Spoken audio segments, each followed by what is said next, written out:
A scary, creepy Halloween story by Jade Maitre. You are lost in a deep, dark forest when you hear goblins. The night sets early that bitter evening in October.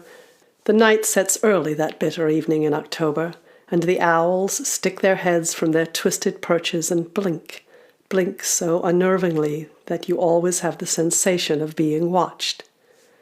Oh yes, it is a bitter night in October indeed.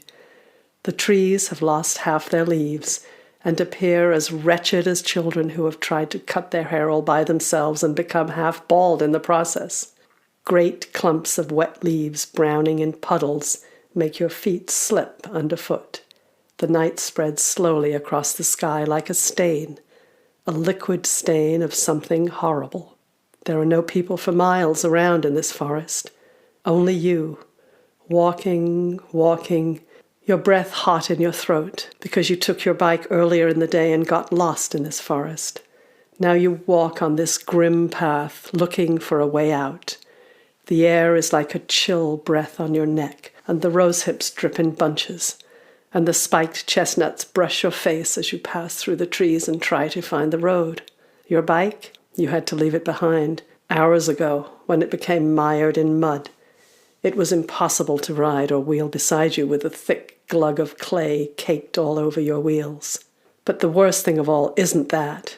It isn't that you are going to get in trouble for leaving your bike. It is that you forgot to tell your parents where you would be. And so you know that while they are probably worried about where you were, they will have no idea where to come looking for you. And it's getting darker and darker. It is getting colder and colder. Woo!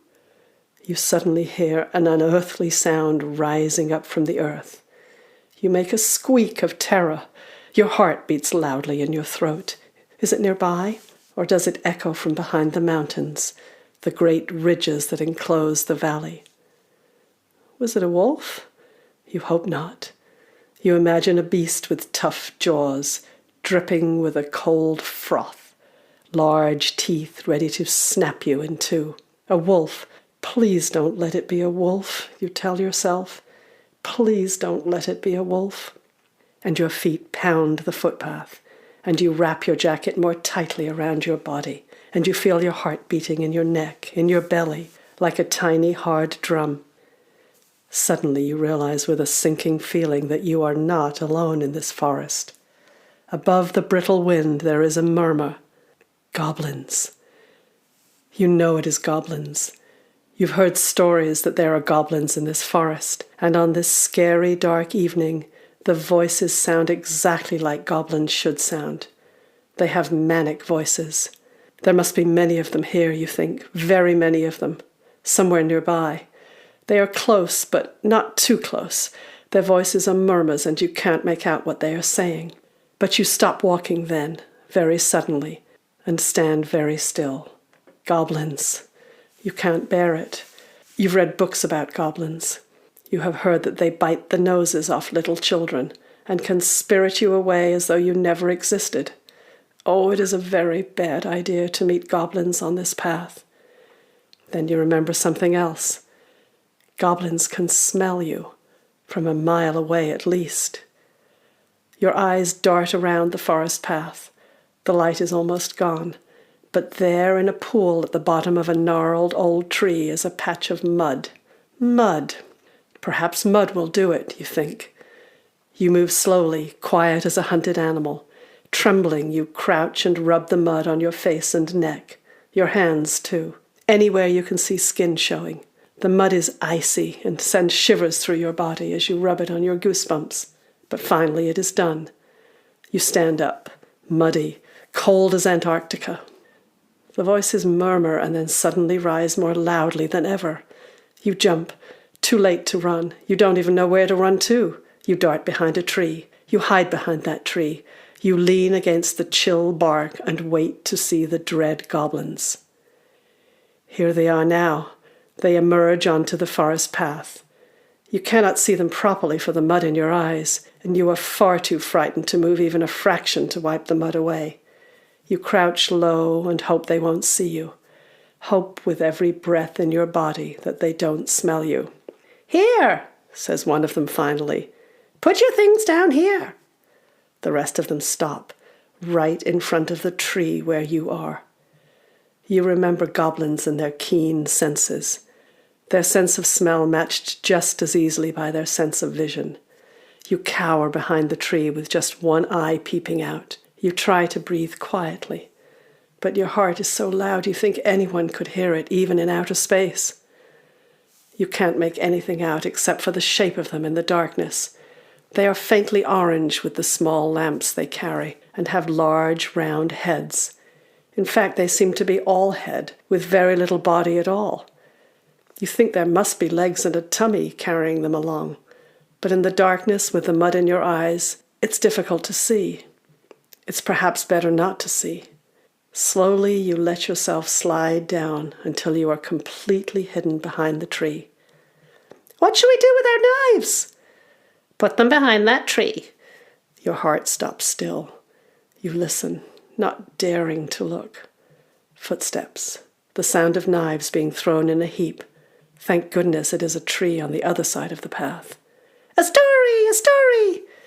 "Yes, on this cold night, this frigid night. Give us a story to make our bones dance," says one of the goblins excitedly. "Yes, yes," says the first goblin. "Gather around then." There is the sound of more scuffling, and the goblins settle down, right behind your tree.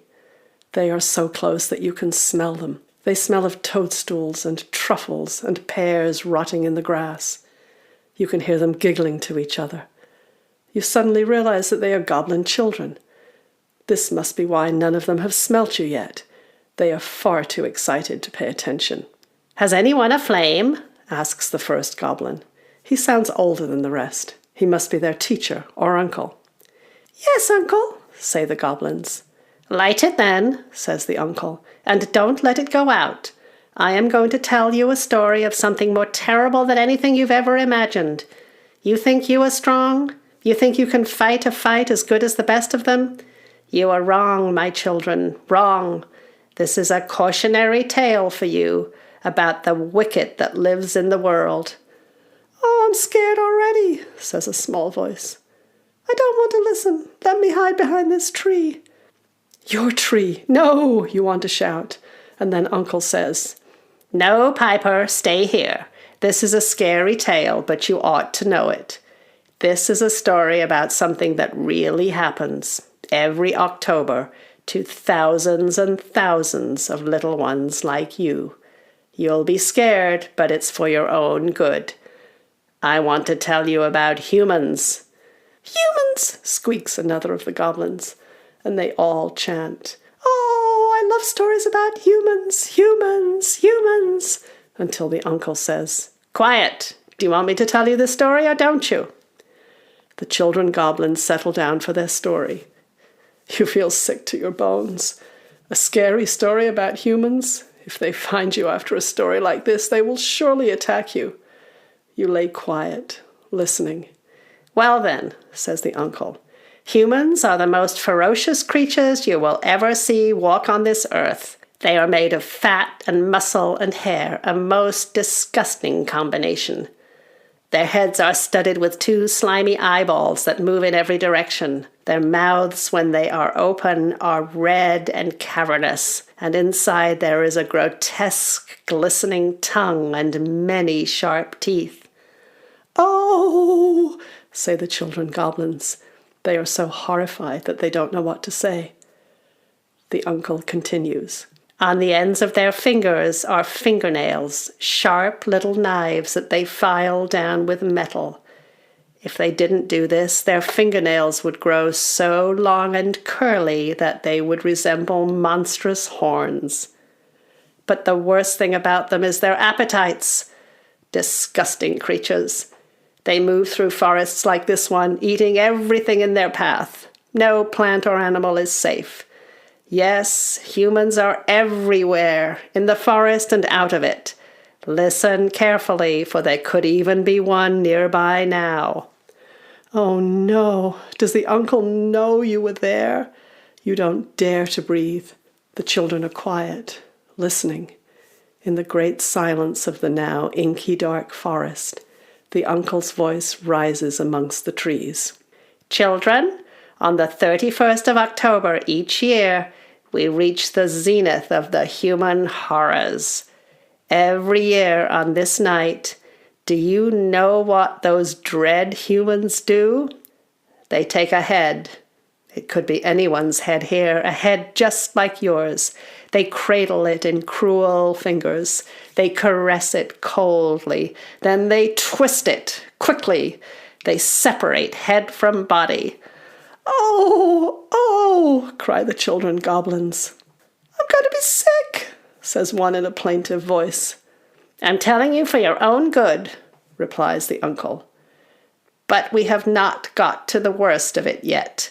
Here they stand with a once warm head throbbing between their fingers.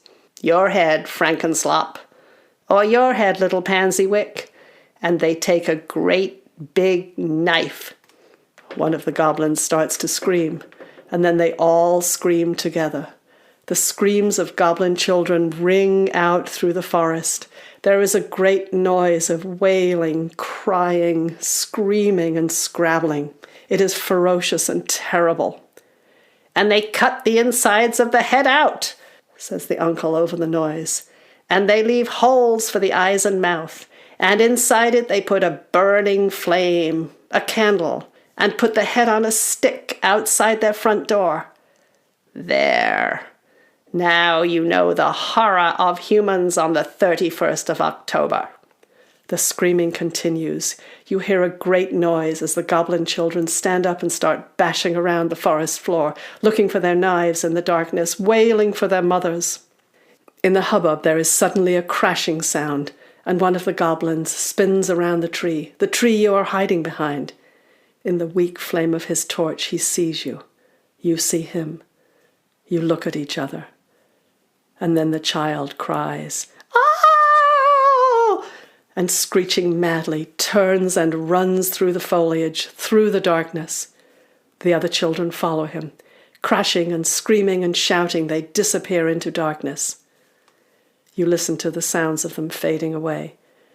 You stay slumped on the ground against the tree, relieved to have survived such a horrific experience. You are no longer scared. You saw in the torchlight what the creatures were. They were not goblins at all. They were little talking pumpkins. And on this night, the night of the 31st of October, they were much, much more scared than you.